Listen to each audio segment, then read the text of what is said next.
নকল এলিয়েনদের সাথে বৃন্দাকে দেখে এবার চমকে গেল প্রমিতা বোস আর রাঙ্গা। হ্যাঁ বন্ধুরা, এমনটা হতে চলেছে আজকের পর্বে। বিস্তারিত জানতে ভিডিওটিতে লাইক দিয়ে চ্যানেলটিকে সাবস্ক্রাইব করে পুরো ভিডিওটি তোমরা দেখতে থাকো। গল্পের শুরুতে আমরা দেখতে পারবো নকল রাঙ্গা বাড়িতে সবার জন্য খাবার তৈরি করতে থাকে, আর তখনই সেখানে সত্যজিৎ বাবু চলে আসে আর এসে বলতে লাগলো রাঙ্গাকে নাকি কোথাও খুঁজে পাওয়া যাচ্ছে না। তখনই নকল রাঙ্গা বলতে লাগলো, কি বলছিস রে জামাই দাদা? তখন সত্যজিৎ বাবু বলতে লাগলো, হ্যাঁ প্রমিতা বোস খুঁজতে গিয়েছে তার টিম এর লোকদেরকে নিয়ে, আর আমাদেরকেও বলেছে এখানে পোর্স রেডি রাখতে। আমি সবকিছু রেডি করে রেখেছি। আর তখন একে একে সবাই খাওয়ার জন্য চলে আসে। রাঙ্গা তখন বলতে লাগলো, আমি সবার জন্য খাবার রেডি করছি, এবার তোরা খেতে বসে যা। তখন এই কথা শুনে সব্য বলতে লাগলো, বাহ, বাড়িতে যদি বাঙালিয়ানা খাবার না হয় তাহলে কি আর ভালো লাগে? আজকে আমাদের রাঙ্গা খুব ভালো ভালো খাবার রান্না করছে, আমরা সবাই খেতে বসে যাব। আর তখন সেখানে একলব্যের বাবা এসে বলতে লাগলো, আমার বড় ছেলেটাকে দেখ, বড় গাধাটা, ওর বউ ওকে লাথি মেরে চলে গেছে, সেই জন্য ওর অবস্থাটা দেখ। আমাদের বাড়ির প্রত্যেকটা পুরুষ না বউর লাথি খাওয়া। এই কথাটা বলার সাথে সাথে তখন রাঙা অবাক হয়ে যায়। অন্যদিকে দেখা যায় সেখানে একলব্যও চলে আসে। একলব্য এসে বলতে লাগলো, বাহ রাঙামতি, তো দেখে আজকে সবার জন্য ভালো রান্না বান্না করেছো। এবার তাহলে রাঙামতির একটা পরীক্ষা নিই। তখনই রাঙা বলতে লাগলো, কি বলছিস সুরানবাবু, তুই কি করতে চাইছিস? তখনই এই কথা শুনে একলব্য বলতে লাগলো, হ্যাঁ তুমি তো সবসময় বাইরে তীরন্দাজি করো, বাড়িতে তো কোনোদিন তীরন্দাজি করোনি। আমি এবার তোমার না একটু পরীক্ষা নিতে চাই। সামনেই তো এশিয়ান চ্যাম্পিয়ন খেলা, আর সেই জন্য তুমি কতটুকু প্রস্তুতি নিয়েছো তার জন্য আজকে আমি বাড়িতে ব্যবস্থা করছি। আজকে তোমাকে বাড়িতে তীরন্দাজিটা করতে হবে। তখনই ময়না বলতে লাগলো, ও সাতকি, সাতকি, এটা কি শুরু হয়েছে? একলব্য তুমি বুঝতে পারছো না কেন? রাঙ্গার হাতে তীর ধনুক নেই তো ভালোই আছি আমরা, হঠাৎ করে তীর ধনুক কেন রাঙ্গার হাতে তুলে দিতে চাইছো? তখনই একথা বলার সাথে সাথে একলব্য বলতে লাগলো, এখন বুঝতে পারবে আসল মজাটা। সাতকী তখন বলতে লাগলো, তোর কি খেয়ে দিয়ে কোনো কাজ নেই? এমনিতে তো ভালো আছি। রাঙ্গা আবার তীর ধনুক হাতে নিয়ে কি গন্ডগোল করবে রে, সেটা কি তোর ভালো লাগবে? তখন একলব্য বলতে লাগলো, আরে দাদা বুঝতে পারছিস না কেন? এখন আসল মজাটা বুঝতে পারবি। এই নাও এই তীর ধনুক। এবার রাঙ্গা দেখি তো তুমি তীরন্দাজিটা ভালো করে করো। রাঙ্গা তখন মনে মনে ভয় পেতে থাকে আর বলতে লাগলো, আমি তো বাপের জন্ম কোনোদিন তীর ধনুক চালাতে জানি না। তাহলে আমি কি করব? এবার তাহলে কি আমি ধরা পড়ে যাবো? এদিকে সত্যজিৎ কি করবে সেটাই বুঝতে পারছে না। অন্যদিকে একলব্য বারবার বলতে লাগলো, রাঙা আমি কি বলছি? তীরন্দাজিটি করো। তখন সাতকী বলতে লাগলো, বাবা আমাদের বাড়ির রাঙামতি তো এমনিতে বাইরে তীর ধনুক নিয়ে অনেক লাফালাফি করে। তাহলে এখন কেন তীর ধনুকটা হাতে পেয়ে হাতটা কাঁপছে? এদিকে অঙ্কুর পাঞ্চারিকে বলতে লাগলো, কিছু কি বুঝতে পারছো? পাঞ্চারি তখন বলতে লাগলো, হ্যাঁ পারছি তো। ও আমি না চমকে গেছি। এটা আমার রাঙা বলে মনে হয় না। তাই আমাকেও না এখন অদ্ভুত লাগছে। ও কেন তীর চালাতে পারছে না? এদিকে রাঙা তীর চালাতে পারছে না। অন্যদিকে দেখা যায় সেই প্রমিতা বসু তার দলবল নিয়ে রাঙ্গাকে খোঁজার জন্য জঙ্গলে ঢুকে পড়ে। অন্যদিকে দেখা যায় বৃন্দা সহদেবকে বলতে লাগলো, এক্ষুনি ইমিডিয়েটলি আমাদেরকে এখান থেকে পালাতে হবে।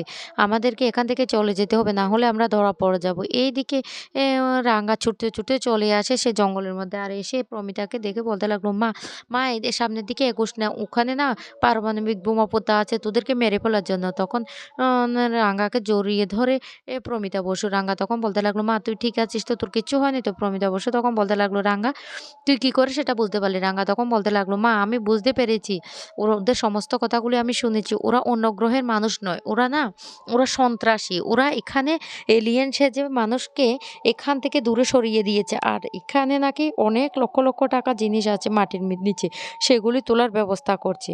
আর আরেকটা অদ্ভুত ব্যাপার জানিস মা, ওরা বলেছে আমার মৃত্যু নাকি দেখার জন্য আমারই পরিচিত একজন লোক আসছে, সেটা বড় বৌদি নয় তো?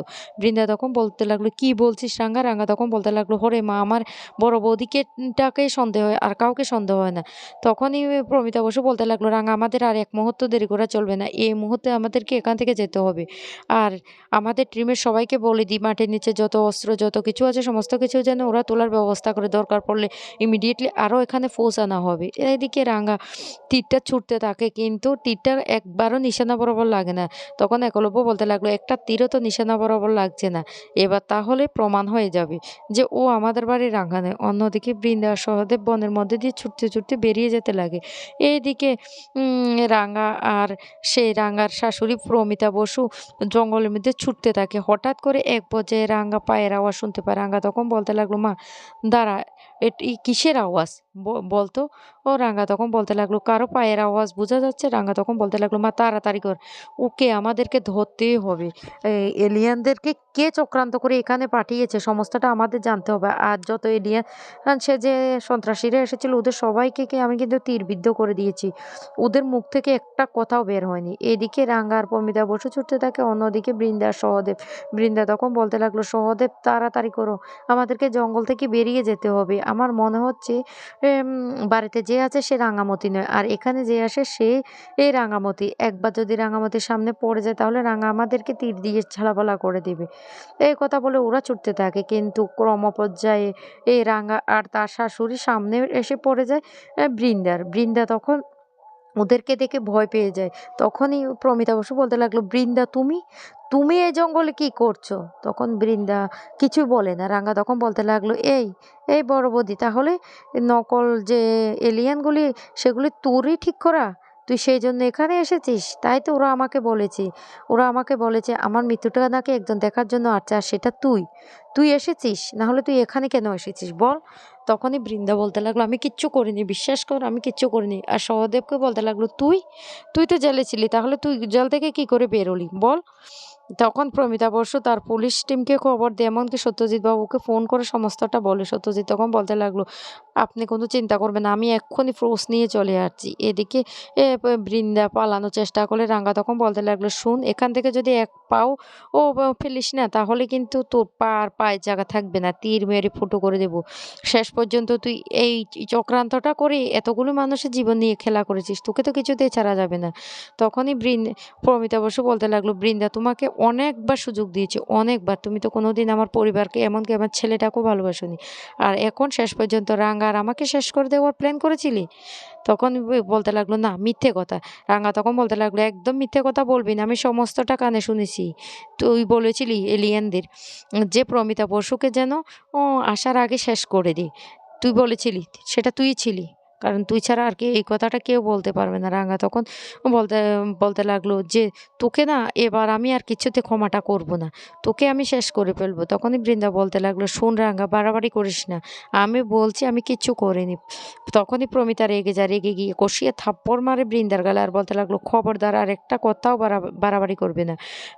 লজ্জা করে না? এতগুলো অন্যায়ের পর এখন আবার এত বড় অন্যায়টা করেছো। এদিকে একলব্য বলতে লাগলো, কি হয়েছে, কি হয়েছে সত্যজিৎ এই কি হয়েছে, কে ফোন করেছে? সত্যজিৎ তখন বলতে লাগলো, আমার ইমিডিয়েটলি এখন একটা কাজে যেতে হবে। তখনই বলতে লাগলো, কোথায়? এই পর্যায়ে দেখা যায় পুলিশ সহ রাঙামতি এমনকি প্রমিতা বসু বৃন্দা নকল এলিয়ানদেরকে অ্যারেস্ট করে নিয়ে আসে, যা দেখে রীতিমতো চমকে যায় একলব্য সহ তার পরিবারের সবাই।